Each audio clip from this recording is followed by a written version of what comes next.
the philosophies born in India are generally classified into two. One is called the Astika Darshanas. Philosophy is called Darshana in Sanskrit. So Astik Darshanas and Nastik Darshanas. In Nastik Darshanas, we have Charvak, that is the Indian materialist. We have Jainas and the Buddhist philosophies. They are called Nastik Darshanas. And on the other hand, we have the Astik Darshanas. In that, we have 6 major schools. One is Purv Mimamsa and Uttar Mimamsa. Uttar Mimamsa is also called Vedanta. And then we have Nyaya and Vaisheshika. These are the logical school. And then we have Sankhya and Yoga. Sankhya and Yoga, they are all in pairs, because Yoga takes the philosophy of Sankhya. Yoga is a practical aspect, and Sankhya is the theoretical aspect, the Siddhanta Paksha. So because Yoga largely follows Sankhya, so it is important to understand Sankhya. You can't understand yoga without understanding Sankhya first. You can do yoga. See, that's a different thing. Doing yoga and meditation, then for that you don't need all these theories. If you get a good guru who teaches the techniques, fine. But suppose you want to know the mind, some minds will keep on asking questions. Why? And they want to teach. People want to teach. What is happening is most people in the world are teaching yoga. So many are that, but they have no idea of what yoga is. Just 1 or 2 yoga, chitta vritti, nirodha, here that they just memorize, but the theoretical aspect they know nothing about. So that's lacking, and that can be fulfilled only by learning Sankhya, and not just Sankhya, Vedanta.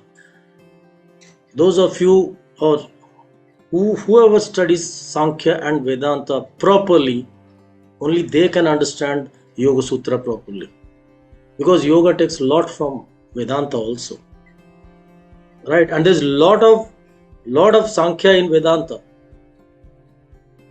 and Sankhya also has many things similar with Vedanta.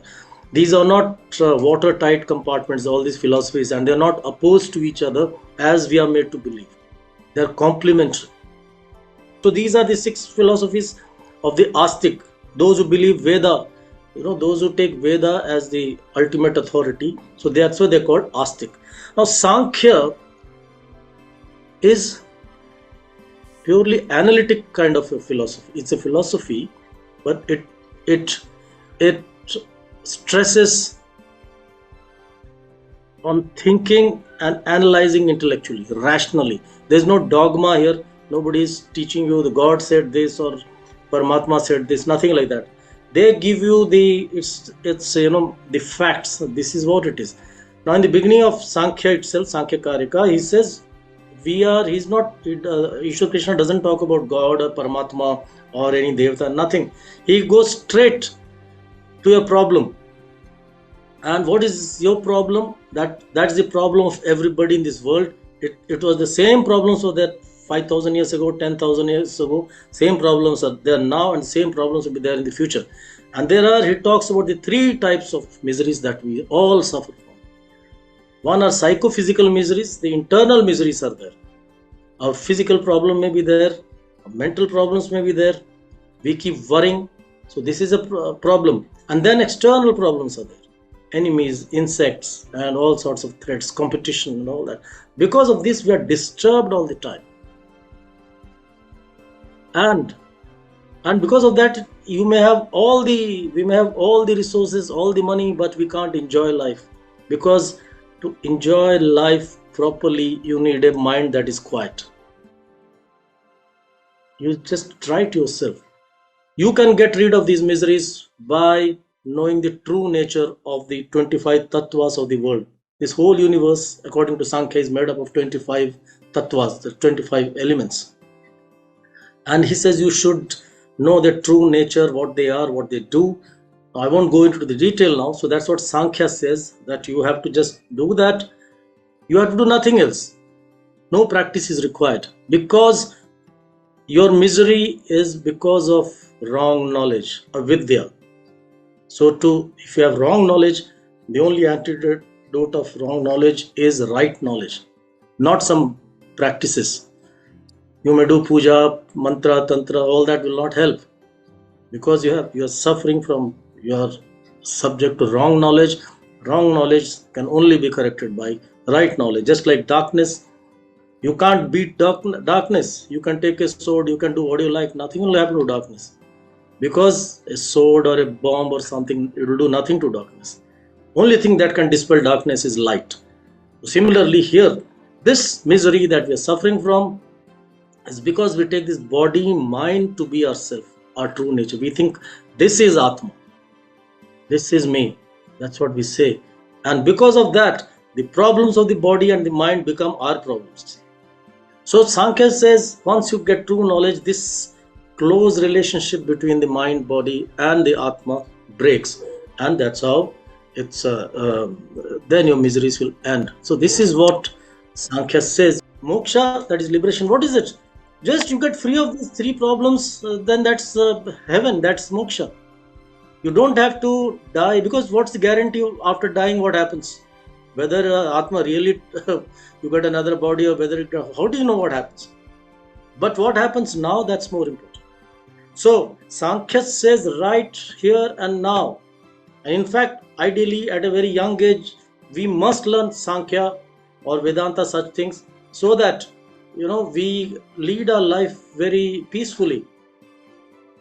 See, by learning Sankhya, it's not that our problems are going to disappear, the internal and outer. It's not that earthquakes are not going to happen, disease is not going to strike us. All that will keep happening, but we will not get affected by it. That's the only difference, is the viewpoint. The shift of viewpoint will take place once these are done. And then yoga and others, they say no, something has to be done. Sankhya also agrees. Sankhya is not against yoga. Sankhya says, yeah, something has to be done, but as a preparatory step. Just as a field, if you have a rocky field full of thorns and weeds, if you try to grow some crop there, it will not grow. So you have to clear those weeds and all. So that's what yoga, meditation, all these things do. They clear the ground for you. But the thing is, ultimately, it will only through knowledge. Knowledge means not this bookish knowledge, self-knowledge. The knowledge of the self only will free you of these sufferings, nothing else. So this is what Sankhya says, and this is exactly what Vedanta says. In a different way, Vedanta says it in a different way, but they Advaita Vedanta and or what is called Jnana Yoga, which you may have heard, they say only self-knowledge is enough. But then there is other wing which says just self-knowledge is not enough, because for so many births, or there's so much of layers and layers of ignorance on us. So you have to do something. So we need preparatory steps. For that, you may need some meditation, you may need some yogic asanas, you may need other mantras, you may need so many things. So this is basically, and Sankhya, Samyak Khyayate, that means to analyze the thing properly is called Sankhya. Some people say Sankhya got its name because it believes in 25 tattvas. That's not entirely true. Even Vedanta believes in a certain number of tattvas. Even Shaivism believes in 36 tattvas. Then even Shaivism should be called Sankhya. No. Sankhya means right knowledge. Right now, we have knowledge, no doubt. We see with our eyes and nose, and smell with our nose, with the five senses. We get knowledge of the world. But that's misleading knowledge. That's avidya. So by jnanam, by knowledge, these texts, these darshanas mean the knowledge of the self, the right knowledge of the self. So this is the basic promise.